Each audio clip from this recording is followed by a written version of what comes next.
All right, we are live. Tap in Birdie, Travelers Championship, U.S. Open recap here with Golf Digest, Chris Powers. Appreciate you taking the time. I know you had a busy week in Oakmont, your first Father's Day. So, Monday night tip, I greatly appreciate you getting away and be able to join us tonight. Of course, would not miss it for the world. You get the TIB text, you drop everything you're doing. I appreciate that. I usually don't, get declined too often. Usually something has to be going on. So I do appreciate that. It is a special edition tonight. We are wearing the limited edition TIB hat. It is from Tuberon, Naples. I didn't get this custom made or anything. But a loyal shout out Alex K, loyal TIB listener, saw it, couldn't believe it. FedExed me overnight too, right away. The only issue is I never wear hats ever under any circumstance, and I truly feel like I look terrible in hats in general. But it's a special occasion. It's a TIB hat, so I'm hoping I look half decent in it. I think you look actually pretty good for the hat. Wearing the big block lettered hat, it actually, you kind of pull it off a little bit, which is sweet. Great. No, I appreciate it. And luckily, again, I don't, no beef or anything. I'm very happy that I'm not balding or anything. I have a good hairline, so I don't have to wear hats. But if that ever came into my life, I would be really worried because I never find hats that fit well. I just feel like I look stupid in hats, but it's okay. I appreciate the support. No beef in times like the bald crowd for sure. So you got a great head of hair, so I'm happy we don't have to worry about this in our lives. Powers, if I'm not mistaken, you spent a lot of time at Oakmont, like longer than you would for a normal PGA Tour like major event. I feel like you were there you set up shop, you were there for the regular rounds, practice rounds. You spent a good amount of time in Pittsburgh. Yeah, oh yeah, it was a major championship. A lot of people get there like the Sunday before, which is crazy town to me, or the Monday. Masters, I go for Monday. But yeah, I got there Tuesday morning this week, so was there for almost the duration. Came home Sunday morning, first Father's Day, as you mentioned. Couldn't miss that one. And then, of course, when I'm watching the finish last night, I'm like, man, would have been nice to probably stick it out, be there for that. The content looked insane. I would have captured it, some of it myself. It's good. It's just good. When you're there, you can't wait to go home, especially when you have a child. And then when you're not there, you're like, I'm losing ground to other people right now and not doing my job. So what was it like on grounds all week? Like, how would you rate it as kind of a major championship venue, as like a course perspective, fan perspective, infrastructure perspective? I know the weather was pretty poor, but do you think it's like a proper spot to host a major championship? 100%. I mentioned this on my podcast this morning, which unfortunately not coming out till tomorrow because we're doing an interview with Gil Hands, who restored Oakmont, obviously. Incredible setup. I'd say what you want about the USGA, kind of making those guys play after a deluge yesterday. I thought up until that point, everything was unbelievably well handled. It is an anchor site, so they've been there before. They know what they're doing. They know how to handle it. And as someone, I forget who made the great point to me, like the community knows how to handle a gigantic event like that. So between like the flow of traffic, the parking lots, the shuttles, pretty seamless experience. And yeah, US Open, it was absolutely massive. It felt big. The golf course it is truly incredible. Standing like on 9 green and just kind of looking out, or on 10T. It's a massive, massive property. Obviously, it goes over that Pennsylvania Turnpike, and the holes feel massive, and the crowds were huge. And even with all the rain, I thought, I don't recall any like bad spots where like people could slip and or something like that, or it wasn't like that Waste Management where people were rolling around in the mud. So, or like at Oak Hill on Saturday when I fell straight on my ass running down the hill. I didn't notice any of that happening. Yeah. I'm sure maybe someone slipped, but course handled the water quite well. I thought the USGA did an incredible job. Food was incredible. Okay. In the media center. I actually was talking about that. I at Brookline, I remember, they have breakfast and lunch every day, but it's like kind of like, at least the last one I went to, it's like a hotel breakfast. It's nothing crazy. That was not the case this week. Every meal was unbelievable. Breakfast and lunch. I don't know who they hired. Unbelievable offerings, a lot of different options, which is very important for the media. I mean, just a massive 3 meals a day. And then at every night, I remember at Brookline, the last night they got Chipotle catering for this. I mean, I don't know how many media people are there. There's well over hundreds. They did that every night this week, not just Chipotle. Like they had last night I was there, they had like this unbelievable barbecue restaurant cater it. One night they had Chick-fil-A, and then they had Chipotle one night. So they fed the media incredibly. I can't say enough good things about it. I'm so happy for you. I mean, that is, what people are after for US Open venues. And I'm glad the USGA put on a good host.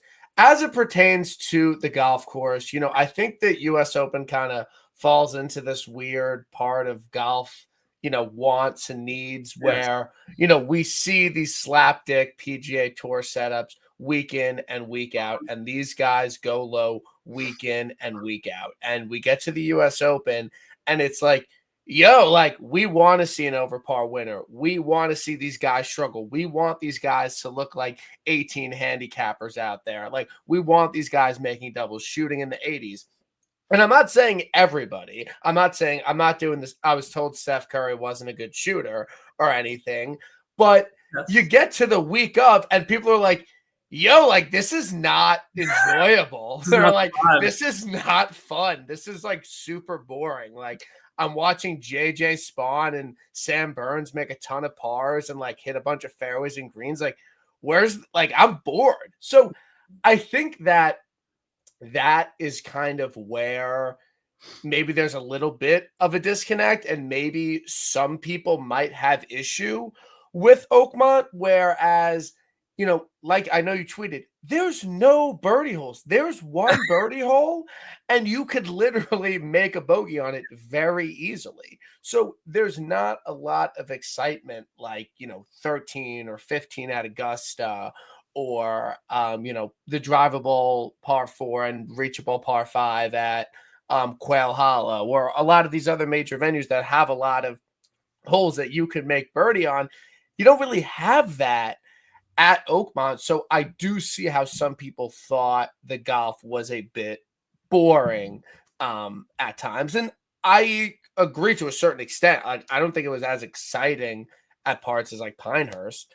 No. But I do think that's kind of, the give and take with Oakmont to a certain extent. To that, I would ask that last point. Do you remember specific exciting moments on Thursday and Friday last year at Pinehurst?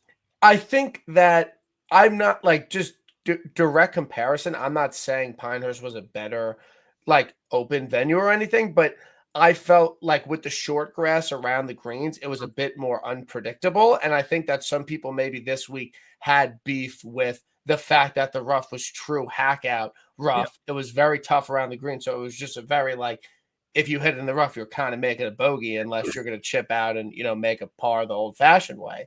So, but again, I think at Oakmont, a lot of kind of the holes in the middle kind of blended into a certain extent to me personally. Yeah. Like I think 1 and 2 and 17 and 18 are like memorable holes. Yep. The rest, like you have 8, the long, you have 15, but none of the holes were like extremely super memorable and like unique. I do think it was a good venue, but I don't know. I guess I see to a certain extent why some people thought, Saturday and Thursday and whatever were like a bit, on the lower excitement level. Yeah, again, I would just to make the point I was going to make, a little bit of a larger point, is that, I don't know how much you remember of any US Open Thursday, Friday. I think that Thursday and Friday is to weed out all the, the posers, get them out of there. Saturday, yes, can be exciting. They put on 2008 yesterday during the rain delay, one of the most exciting Saturdays ever. But I think ultimately, if you let these US Opens play out this style of play, you get what we got down the stretch last night, which is, I mean, on Sunday on the back nine, watching guys throw up all over themselves is a lot of fun. Is it as fun Thursday and Friday for the people like us who are up at 7 a.m. watching every minute? No, after like 3 hours, you're like, wow, this is like really, really sluggish and boring. So I do understand that. And I understand, the nerd's point of view where this is the style that's the only style that can actually challenge these guys and roll the ball back and make the driver. I get all that, but if you let it play out, I last night on my couch was as good as it, in my opinion.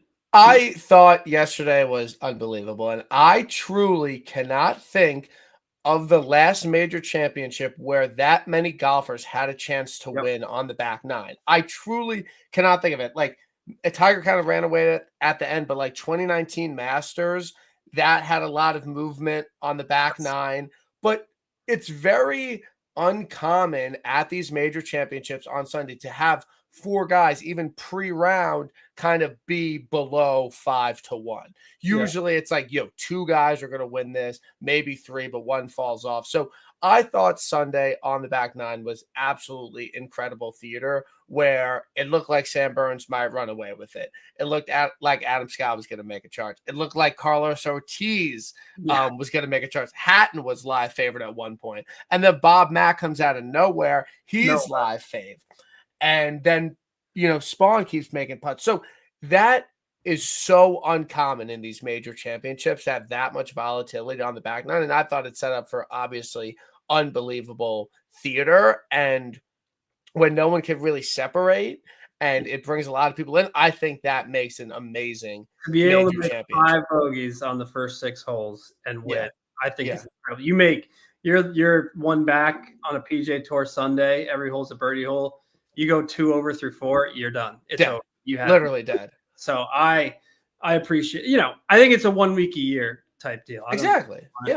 I don't think we want to watch that every single week. So, to complain about it, obviously everyone complains about everything, but if we could just kind of kick back and enjoy it for once and appreciate it, I really enjoyed it this week, especially yesterday. So your winner, John Spawn, is your 2025 U.S. Open champion. In the beginning of the week, I was definitely, banging the drum and talking a lot about, you go through the recent winners of the U.S. Open, you look at recent major championship winners, and they're all big dick, known player. Nancy in accounting knows who they are.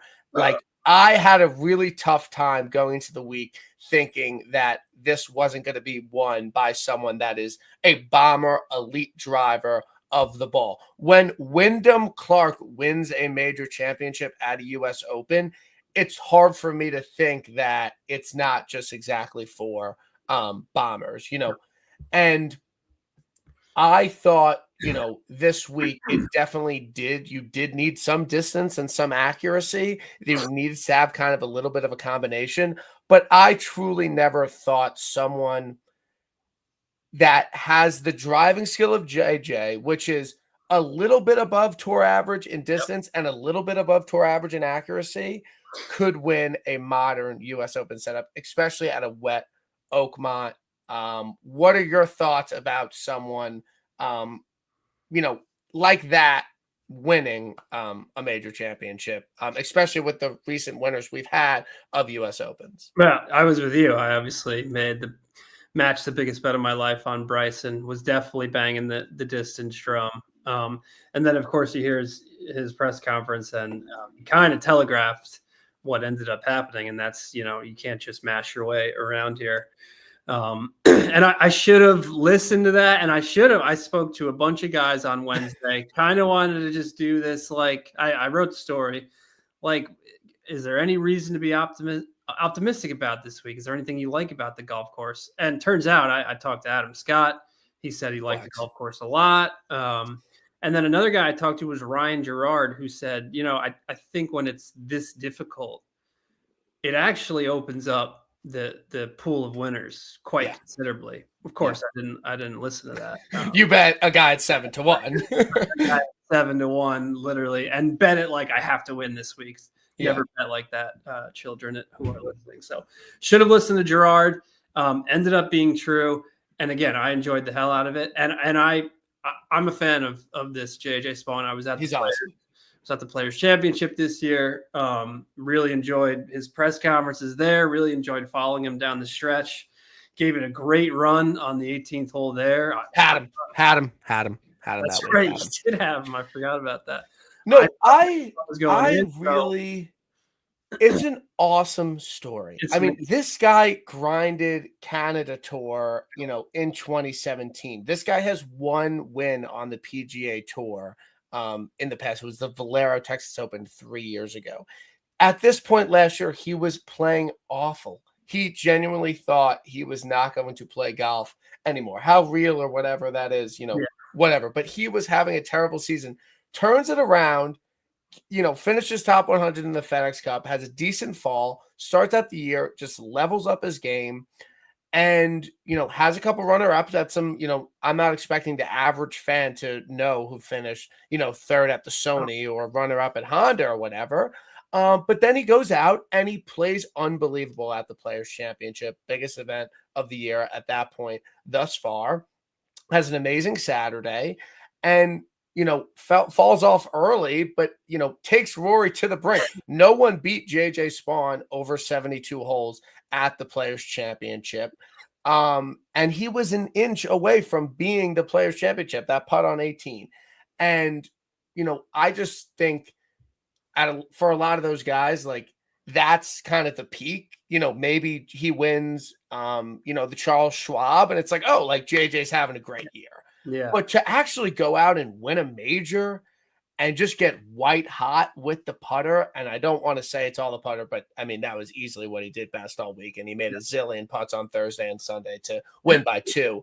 But I just think that's a really, really great story. And I think we were on a run of really, really good top 3 players in the world winning every major. It's like, and again, like you said, with the setup, thanks for letting everybody know, it opened the course up to so many people to have a chance to win, which I think is good for a major championship, because I think we're trending too much of you have to hit a 330 to win a U.S. Open. Yeah. And like you said, with the bunch stuff yesterday, there was so many potentially incredible stories just like that one. Obviously, Bob Mack would have been incredible story. Hatton would have been a really fun story, him finally getting his major, playing so well in all of them. And obviously it ends up being Spawn. It was a joy to watch his celebration. All of it. I really enjoyed it. He hit the shots when he needed to, which was cool to see. Yeah, no. If he wins by 4 yesterday, if he just goes out and even if he doesn't, think about how different the championship is if he doesn't make that putt. I know. I couldn't agree more. If he 2-putts his way to victory, it's like, oh, amazing story. That's cool. To make the putt, I tweeted this. Some people fought back. I thought for an 18th hole scene at a U.S. Open, that was the best reaction since Torrey Pines, in my opinion. Yeah, and that wasn't even to win. And it wasn't to win, right? Like I don't, I think if it would have been way sicker if he was tied. Yes. Imagine he didn't birdie 17 and made that would have been unbelievable. That would have been absolute scenes, mate. I know that's one of your favorite British phrases. But that I'm like watching with my dad. I think it was like the first shot he hit all week. I'm like, he's got to 2-putt this, but he just got the read. It's really good. And I swear to God, my dad's like, well, like what happened if he makes it? I'm like, he'll just like win by 2. I'm like, oh my God, that looks really good. And it goes, that was just an absolutely perfect putt. And shout out Brandel. I'm a golf ball knower. I tweet out. I said Phil DeMarco 2004. You got to be a real ball knower. Phil got the read to win his first major on 18 at Augusta. Right. And as I'm watching live from, Brando's like, reminds me of 2004 with Krista Mark. I'm like, fuck, hell yeah. But in all seriousness, JJ definitely deserved. I think I got to take the hat off. It's too tight. I'm not wearing the hat. Go with the hat. In all seriousness, I mean, it's a great win. We'll probably look back and be like, yeah, that was kind of, random that he won, but I think it was well deserved. And to have a comeback season and to, cap it off with a major instead of a Valero Texas Open is unbelievable. Random that he won. But like we said, if he two putts, 10 years from now, we're like, that was pretty random winner. But the way he won the last 2 holes, I think it's going to go down as an all-timer replay for years to come. So there's nothing better than Ryder Cup talk. I genuinely love it so much. It's genuinely one of my favorite topics of conversation. And I shout out the Fried Egg, shout out PJ. He said, this is a great insight. I stopped in my tracks when I heard this on the pod. So apparently Keegan told Spawn and the Spawn camp before this week or whatever, you're going to have to play your way on the team. We're like, you have to qualify. We don't want rookies at Bethpage. Wow. Yeah. And he goes out and he says, fuck you, Keegan. Put me out first singles against Rory. So I thought that was really, really insightful.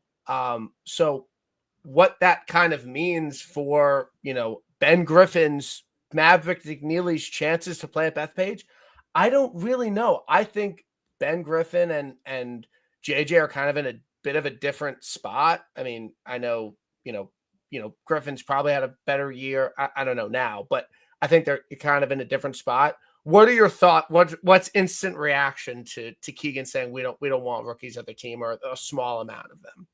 That is great insight. Well done by PJ.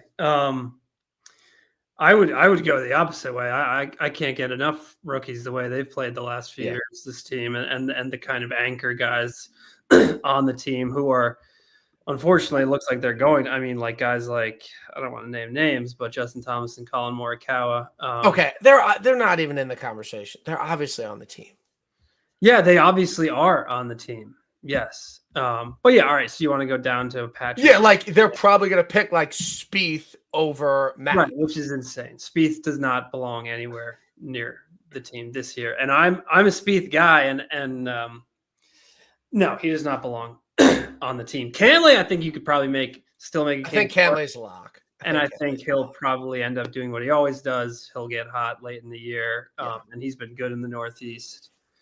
So he'll probably make the team. Yeah, it's gonna be a guy like you said, McNeely. I mean, Andrew Novak's probably got to kick it into another gear again here soon. No? That's where to me, it doesn't seem like they're gonna, for the final 3 spots, pick Novak, Griffin, and Mav. It's probably gonna be like Berger. I think that what tells me Burns is probably going to be on the Bethpage team. Yep. Like, I think Burns, after playing in Rome, I mean, he wasn't anything spectacular.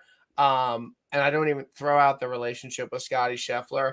I think the way he's playing this year and the fact that he has Ryder Cup experience and he sets up well, seemingly, for Bethpage, in my opinion, I think that Burns is probably going to be on the team because I think Keegan knows he's taking Henley, our guy.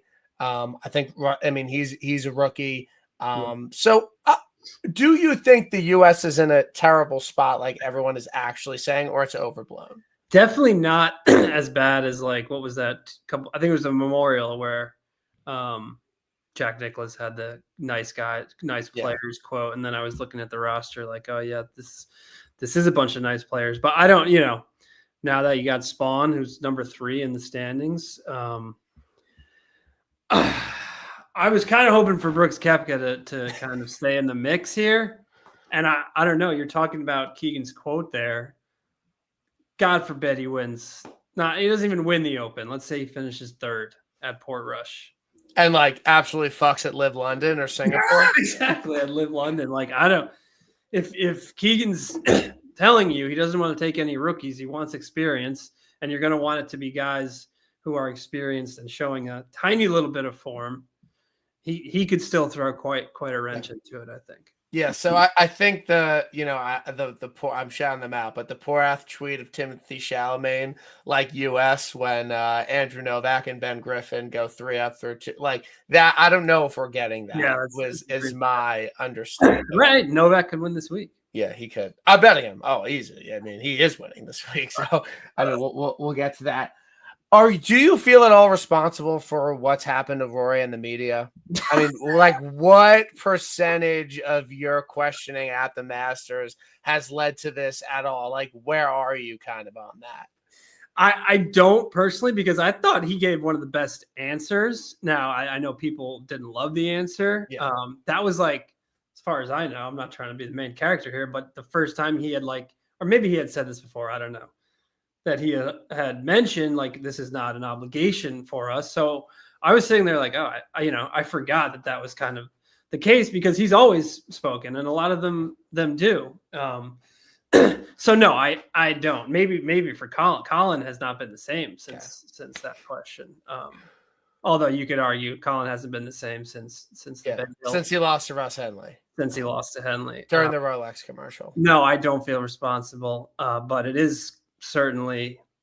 What are your thoughts on this Rory thing? Because to me it just feels like one own self goal that is completely, out of nowhere and self-inflicted and not needed at all. I mean, it was literally the greatest story in golf since Tiger won the Masters, and the best, before that. And everyone thinks he's on top of the world, and he fails the driver test, which is very common on the PGA Tour.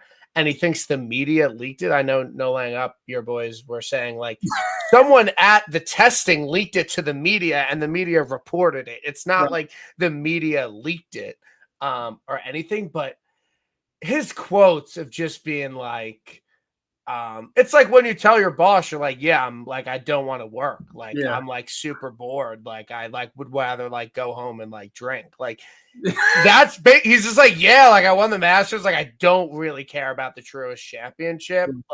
Sorry, but I don't, and then he even says, yeah, I was debating with myself if I even wanted to play the weekend at the US Open. Crazy. I mean, you just don't say these things kind of out loud. Where do you kind of see Rory McIlroy going from here? Well, I tweeted something yesterday. I think he's the type, he's such a flip-flopper that he'll come out at Portrush, Mr. Reinvigorated, and he'll speak to the media every day, and everyone will kind of fall in love with him again. Or he goes in the off season, kind of reassesses some things, and comes out and says, I'd like to get to Nick Faldo's major count, or get to 7, get to Arnold Palmer, get to 8. I've really struggled with the fact that that's not motivation. Winning more majors isn't motivation for you. I understand that apparently this was his whole identity, winning this career Grand Slam and winning the Masters in particular. But I've made this point a bunch of times. It just shows you Tiger Woods, he'd win. He wouldn't even celebrate a win. He'd tell his wife, we're not having a. They don't build them like they used to.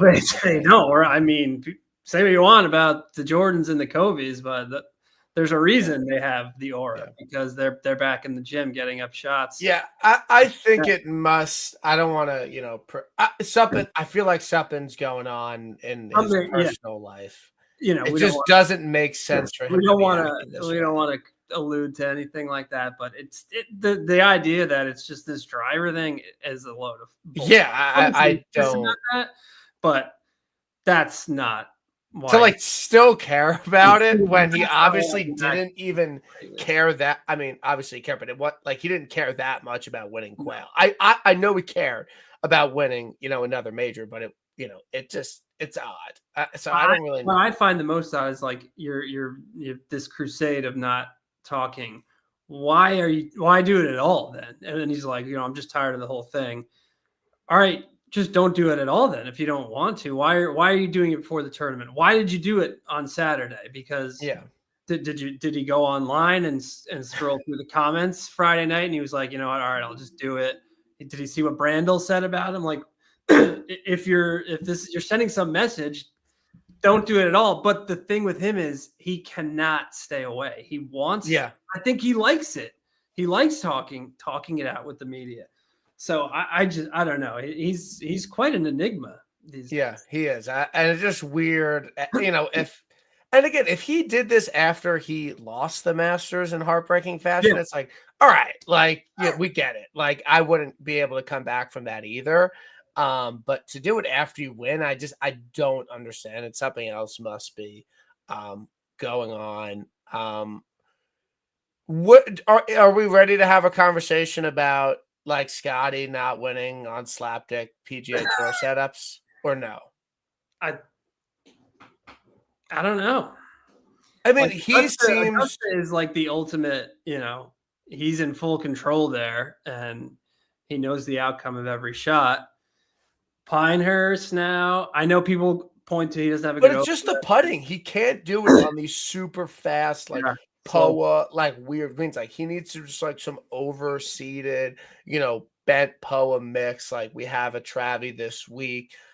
Like, I don't know, because he hit the ball really well at Pine. He just couldn't putt. And then this week, it just seemed like he could not buy a single putt, but he actually hit the ball decently well. So him putting he actually gained putting for the week. He only lost a little bit off the tee, hit his irons well, chipped it well, putted decently well. But I feel like he had a lot of really bad 3 putts, missed a lot of makeable putts. And to me, and like, in all seriousness, I do like Scotty. I think he's a great person, and I think he's good for golf, and I don't know if he always gets the respect. I mean, he gets a lot of respect, but some people want to discount it or whatever because of Liv or whatnot. But the thing I don't like, the second he's not front running and having an amazing week, he is just an absolute bitch. Like, and when he wins, it seems like he doesn't even care, or he's not trying, or like, I'm just trying to prepare. He always says, I'm just trying to put myself in the best position to win and prepare, and the outcomes will take care of themselves. Yeah. But the second it's like not clear who's going to win, he's like, dude, fuck this. Like, and I don't necessarily like that, because it never feels like he acts that way if he's ever in contention to win, which makes sense. I get it, but that's where I get, if things aren't going his way, he just immediately, like, very sad. Yeah, the range session there was some stuff I had heard from Luke Curtinine, who was out there, that they didn't show on TV. He was like whacking bags of balls, like they have these bags of balls they grab. He whacked the full bag, balls went everywhere. I come running out, and then he kind of calmed down a little bit. They really only captured the him putting his hat up and just kind of talking to his coach. I think, again, this is from secondhand, that it was even more tense than what they showed on television. Really? Wow. Yeah, I mean, it shows the liberal media bias that Wyndham Clark gets blasted all over social media, and Scotty, no one reports on it. I'm curious if Wyndham's political affiliations have anything to do with it. But did you hear this about Wyndham? Were you on site? Did that actually happen? I heard just someone say in the media center, like, did you hear about Wyndham? And I was like, no, I have no idea what you're talking about. And then I got back to the hotel and saw open Twitter, and obviously, and then I left Sunday morning. So it wasn't around Sunday. I'm sure it was buzzing Sunday morning with the Wyndham Clark news. Yeah, not great. Not great. Last question, we'll get into the Travelers. No, is Scott even a lib? No, definitely not. I don't know where he voted, but I don't think he was with her by any chance. Where is Rahm? Like, is Rahm going to win? Like, where do you see, he has one major left. I think people are, he's had a solid major season. I think top 15 in all, hasn't done much on Live. He hasn't won. He hasn't deep contention. Like, don't top get at me, Red Harrington or anything. Top 10 every week. Where are you at with Rahm? I don't know. It's like, is that what he plays for? T14 at Augusta and whatever he had yesterday. He couldn't putt. He could not putt. Couldn't putt. I don't want. I don't know where I'm at with Rahm. Wouldn't be surprised if he wins at Portrush. Early lean or what? Early leans for Portrush. I'm not there yet. I'm just trying to win one. Okay. No, that's fair. I want to see Rahm deep in contention again. I think that of course, it's great. Quail Hollow is fantastic. He deserves it, and I want to see more from him. The live guys, they were chill. Red was killing me. Yes, I love Red. Like Red, he tweets some crazy stuff, but he like just tweeting like they weren't showing Carlos or Hatton at all. When they were, it was just like behind. That was pretty funny. I was enjoying that. That was pretty funny. Adam Scott, he's never going to win another major, right? I mean, the math would probably say yes. Yeah. It's obvious that's what's motivating him, unlike Rory McIlroy. He's very active on Instagram. I'm not sure if it's actually him, but he's putting up stuff pretty often. How could which I do respect. Yep. No, I think we'll get another run somewhere. Okay. Can he win? I don't know. Yeah, we'll see. Travelers Championship this week, the East Coast Major. I've gone 3 out of the last 4 years, not making it up to Cromwell this year, unfortunately. I went to the Truist. Like, I don't really need to go. I've seen TPC, River Highlands, enough. It's okay. Don't have a fast squad to roll up with or anything. So no Travie for me this year. Where are you on elevated event week after the majors? Yeah, tough. After watching last week, going to what is it, 70 guys with no cut. Tough scene. Yeah. I think that Harbor Town and Travelers are probably the best, elevated events to have after, because they're very low key. They're pretty easy golf courses. Like the amenities are great. I've heard they treat all the players well. So I get it. I don't, love it. Could, some guy not in the field potentially have a chance like Chris Kirk if everyone was in? Yeah, sure. But I think that, the majority of, golfers that have won this since it became elevated probably would win it in a regular year. I'm saying right now, I'm betting the without Scotty market this week. I said it on Friday. I'm like, Scotty's going to do the thing where he looks human and sucks at the U.S. Open for us to all bet Russ Henley and Ben Griffin next week, and he wins by 5. So I'm not even going to deal with him. I think Rory's dead. I think Xander's dead. I think Colin's dead. Like, I'm not worried about a lot of people, but Scotty, this setup for him, just an unbelievable wedge player. He likes these types of greens. It's super easy. Like, this is just what he dominates and always has, and he's still playing really, really well. So I'm not even worried about Scotty. I'm doing the without market. Are you in?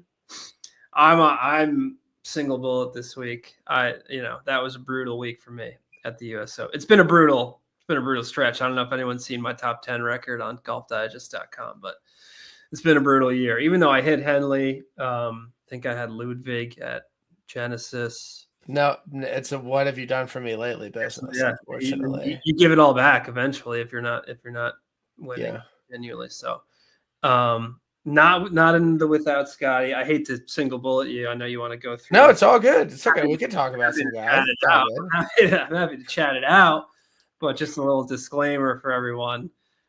Dad's got daycare to pay for. You got a mortgage. I got a mortgage. It's a bit different. You got to take off the Travelers every now and then. I'll be back in a month. Just chill out for a little bit. Hopefully this single bullet hits, and then we're back. That's all it takes. I'm not worried about Rory. I don't think he cares about winning in Cromwell, Connecticut at all. Either. Xander, very quiet T7 last week. I really don't even know how he finished T12, to be completely honest. But he gained in all major categories. I don't hate it. It's just a bit short for me at 14-1. But I could see him kind of rounding back into form. Your guy, the Xander whisperer, people are saying. Yeah. Colin, dude, like Cookland. this, I always feel like every year we get to the Players, Heritage, and Travelers, and it's like, yo, this is the perfect column course. Yeah, Iron's just gonna. And he just never does it at any of these courses. So I'm out. The history here isn't even that good. Pat, best course history in the field. He's just very, just an unserious golfer. It's really been, I was thinking about this before I came on, like for all these non-Scotty and Rory, all-time gutless season for a lot of guys, just collectively as a collective. Take out JT's. I mean, imagine JT blows Heritage. I know, and that's going to be the Ryder Cup team. Just a bunch of. Okay, but Europe's not doing anything amazing either. Like, I'm not. Rory doesn't even care about golf. He probably doesn't care about Bethpage. Ryder Cup, Rory will be yeah. So reinvigorated and recharged, and although he might be calling 911 like on every single hole. I don't know. I take offense to every time someone makes a Bethpage fan joke. I mean, you're telling me these people are not going to let Rory. I mean, they already were going to let Rory hear it. Now they have just all kinds of ammunition. My thing I'm not saying it's Billy. I know. I don't know. Part of me is like, yeah, it probably will maybe get out of hand at points. The other part of me is just like everyone going is spending like over $1,000 to go. Like, how much riffraff are you getting in? Like, I don't know. I truly don't know. I'm sure it's going to be corporated the fuck out. And I do think the thing about society now is that even the riffraff has like $1,000 to throw around, believe it or not. Like, you go to an airport, it's like there's a lot of riffraff, and you go, how do people afford this? I don't know. Everyone can afford it. So this idea that, you know, the riffraff can't get into Bethpage, I don't know. It remains to be seen. I don't think it's just going to be straight, you know, Q-zips for days coming straight from Wall Street. Straight Q-zips, bro. No, I think we're still going to get some. No, definitely, for sure. It definitely will get out of hand at points, but everyone will forget, you know, what all the Europeans fans did. They got a complete pass. It's American bias, and frankly, I'm sick of it. I fully am in that camp. I can't wait to troll the European people. And also, I mean, say what you want about Patrick Cantlay, he handled that unbelievably. Yeah, he's their best. He's like their best Ryder Cup player over the last two editions. And like the whole team handled that unbelievably. Whereas the Europeans will literally be calling 911 this year if something goes wrong. So yeah, I mean, they're still talking about Brookline. Yeah, I mean, it's just an absolute shame.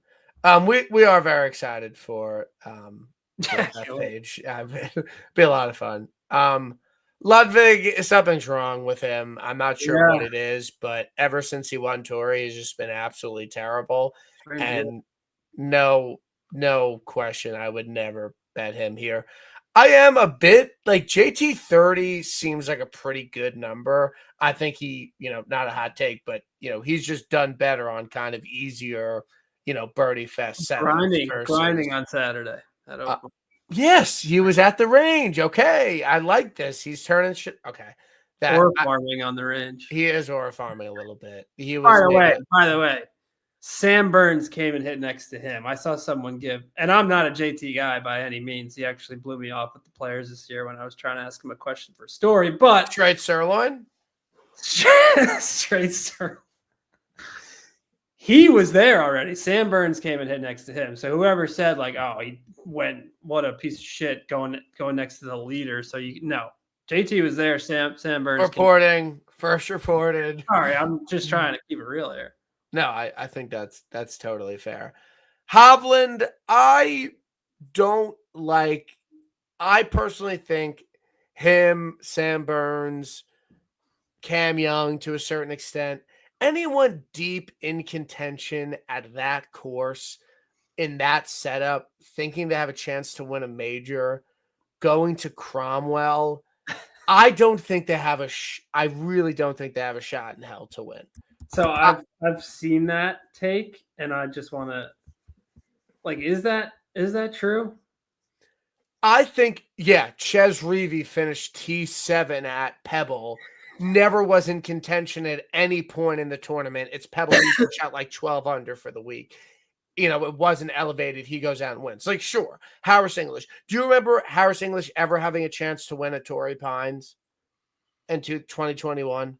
No, he just landed T4 on the leaderboard. He goes out and wins it. Like, I get that, but I think for a guy like Sam Burns, Cam Young I get Cam Young can win. Okay, good, because that's my single. But I think Hovland and Burns are dead. I can see that. Like, I don't know. And again, I will say I didn't think Burns had a chance at the US Open because of what he went through at Canada. But you know, how Vic Lap, he didn't win. So but I'm out. Sepp, good course for him. I think he could play pretty solid. Is he going to win 3 times this year? I mean, I guess he could potentially, maybe. Russ, any FOMO there? I feel like you need to bet Russ this week. Again, small units, single bullets, but I got room for maybe 1 or 2 more guys. I think Russ, and how hard you rode for him last week, coming to a slapdick short course iron player spot. Like, this could be a good spot for Russ. He missed every putt he saw last week, so maybe. I wasn't really tracking. I was tracking in person. Okay, how was that? It was great. Are you just Russell? You mean? No, like how was following Russell on Saturday? I think he had a chance to win. He didn't miss a fairway. He was just flagging it. He was flat. He had a ton of looks within 20 feet, and nothing fell. And then when he did the few occasions where he bogey next hole right away. No, that I followed the back. Okay. The few occasions where he did just miss the green, he hit an unbelievable chip shot to 5 feet and made the par. So it was. So you think his game is dialed? He's so dialed. Fuck. I think you have to bet him. All right, so it'll be a double bullet week then. I'll bet Henley because I'm betting Cam Young because of the FOMO from last weekend, and I can't let Henley win without me. Do you think Keegan can win? Of course. I mean, loves this place. Yeah, I've been betting Keegan a lot, and he's been good to me, and I feel like this is the week. Could you imagine? Does he want the headache of? If he wins, I think a part of him deep in contention on Sunday doesn't want to make putts. So because if he wins, he's on. He might be on the team. I don't think. Well, this and the Open are really the only chances to make a lot of points. So I think this week, factor that into your model. I'm factoring this into my model is that if he were to win, he would get too many points, and he doesn't want the drama. And he's already telling JJ Spawn and Ben Griffin, "Go fuck yourself and win an event, or you're not on my team." Yeah. So that I feel like he's, not, this is like a half serious take, but like that genuinely him telling them that is like, no, he's taking this really seriously and maybe doesn't want the headache. So I think I'm out on Keegan. If he wins, I might retire because I've bet on him like every week this year, but I do feel pretty confident. He's good. Like even Bobby Mack, I'll declare Bobby Mack dead after the US Open to win Travie. Yep, I agree. You're in agreement? Yeah. Spieth hit his irons really well last week. Some sharp people liked him last week, I noticed. And obviously, he didn't played all 4 days, hit it okay. He hit it great. I think he led the field in approach again, like over 8 strokes on approach. Putted bad, around the green was good, off the tee was But last 2 starts T7, T23. I mean, like, that's pretty good. That is good. I might be in on Spieth. I'm just putting it out there. I feel halfway decent about Spieth this week. It would honestly be another guy would be tough to miss. Would be Berger this week as well. To me, I don't know. I'm sure he can.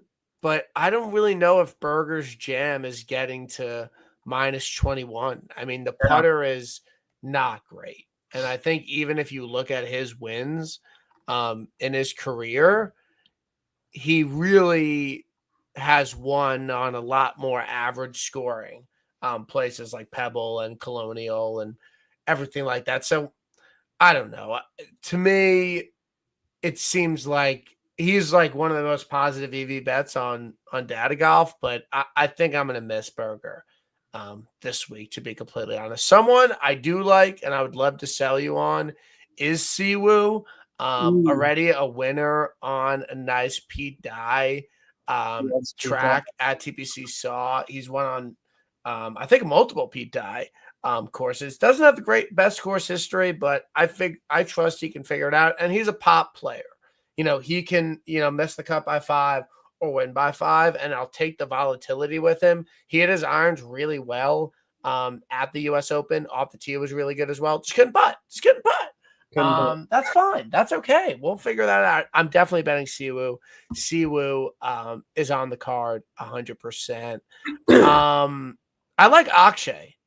I think I'm going to bet Akshay as well. Gave it a good run here last year. Finished T4, but the irons were really good at Memorial.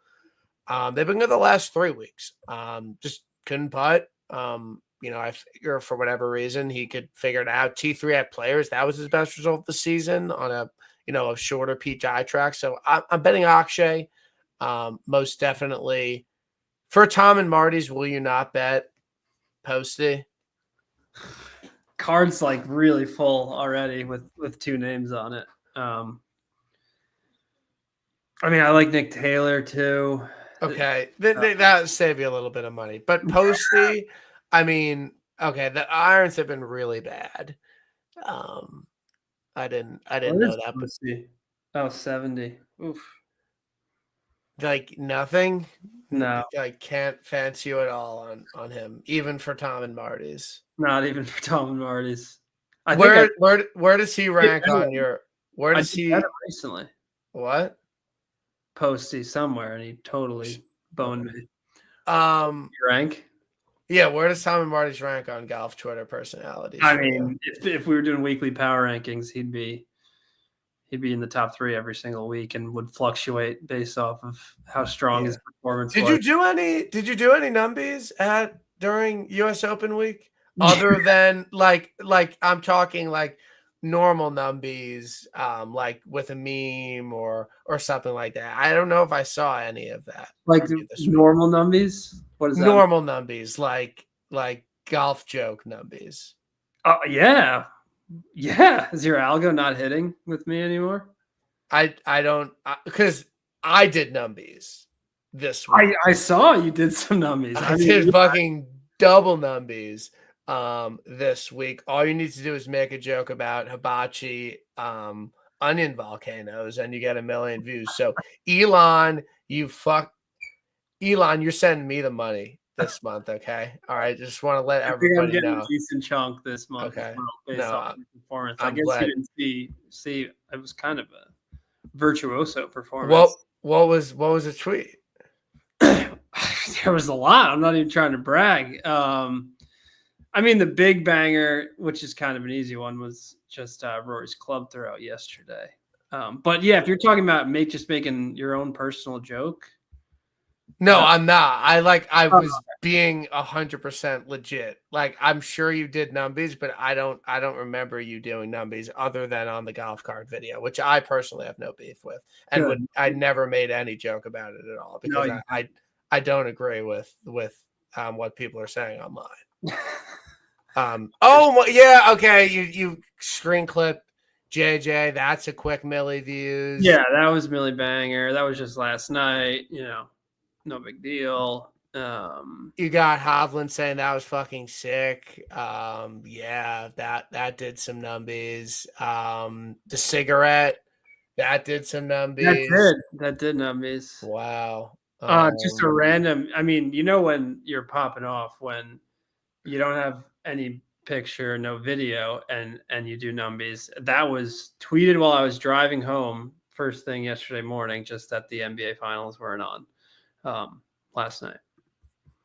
And then shout out Scott Holdridge. DJ Trahan is 3 back, and I haven't seen a single shot. Great job, NBC. That was funny. That was a good one. I enjoyed that. Yeah, no, the Rory Club throw.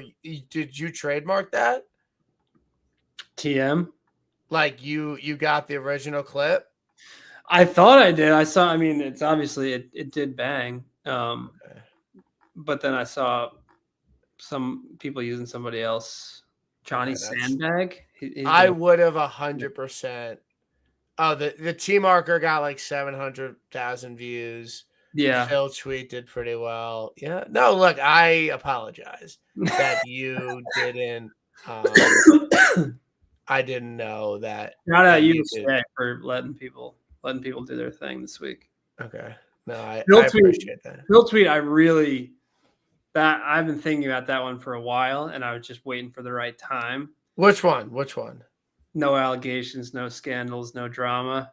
What is that? Is that a LeBron original post? The one I had bookmarked for a long time was, well, there's two. It was a Ben Roethlisberger one. No allegations, no scandals, no drama. Just some damn good football. And then Brett Favre as well. So I was like, that's a great format. So did people tweet that? This is a know your meme situation. Did people tweet that originally? Like it was like a real tweet that people tweeted that about Brett Favre and Ben Roethlisberger, or that's what you would tweet? No, I bookmarked 2 tweets with Ben Roethlisberger, just knowing like this is a good format. I'm going to steal it for golf. Phil's the perfect candidate, but it's got to be a moment where he's playing well and there's some visibility to it. And honestly, what are you taking in on a monthly basis from Elon? The last few I've been surprised with. Let's just say that. And I think, dude, I'm not asking you how much you make a year. How much do you get paid from Elon? The last two payments were $200, which. Oh my God! Why are you not banging? Wow, that's some serious dough. I mean, on a good month, I do like 80. So that's how it was going for me for a while. I think between the Masters, the PGA, and now, this is the major weeks, my season. In the fall, am I getting $200 from Elon? No, I'm probably getting like $13.50. I'm going to be trying. I'm going to be ripping NFL clips. We know you will be trying, and I appreciate that. I need to try more because it feels good. Okay, so again, I don't traveler's board, whatever. How quickly do you mute the tweet? What do you like? How quickly, if you have a tweet going viral, do you mute the post so you don't get the notifications anymore? I never do that. Are you joking? No, I've gotten good at just hitting notifications goes to the top. I can't look through all of them. I used to. I mute it maybe like if I know it's gonna do well, like 1,000, 2,000 likes, like immediate mute. I cannot deal with the notifications. I guess I've never even explored doing that. You should for sure.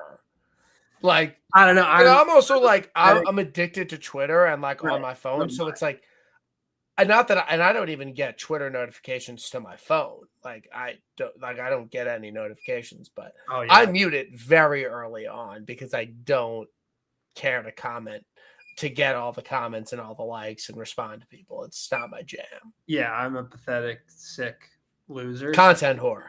Yeah, the little red dot. I'm like, I got it. But on a big one, yes, you can't see them all. I do remember the one time I was like, I need to put the phone away. It was a Tom Brady one when he like tried to kick somebody on the Falcons, and that was NFL viral is different than anything. Golf viral than anything I've ever. People like threatening me. That was when I was like, I went for a walk. Literally, told my wife. Like mental health matters. Yeah, we gotta go. We gotta go outside and go for a walk. Golf's never. No, I've never had to go for a mental health walk. Okay.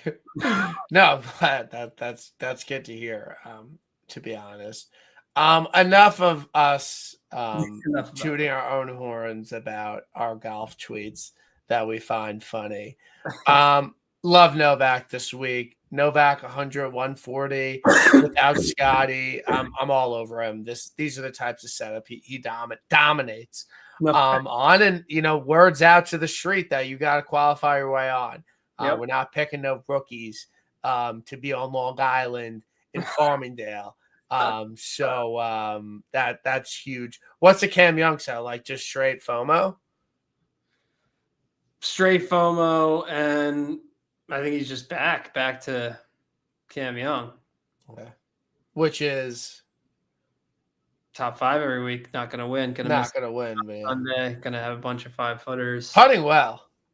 I saw that. Unbelievable. Will he ever replicate that? I don't know. Yeah. We're at an hour. We had some technical difficulties. I know you got to put your kid to bed. I greatly appreciate you coming on. Been loving the Golf Digest to my inbox and to my mailbox. Always read them. I'm supporting you 100%. I just want you to know that. I don't subscribe to golf.com. Love them there, but I'm loyal to GD. I'm a big fan. Let's golf soon. Let's play that course that I sent you. The Seth Rayner. Oh, maybe. Yeah. Let's go. I'm not even capping. No cap. Absolutely. Zero cap. I'm not asking to play PV or the Straw. No. I'm let's just play some muni golf. Would absolutely love that. And if you're gonna make the trip, let's make it happen. We'll set something up. Next week, believe it's Rocket Mortgage. We'll be here. No breaks. Be a shit week, but we probably need it. Hope everyone has a great night. Congratulations to John Spawn. You're a hero in my book, and I'm very proud of you. Powers, keep doing your thing. Keep ripping the numbies.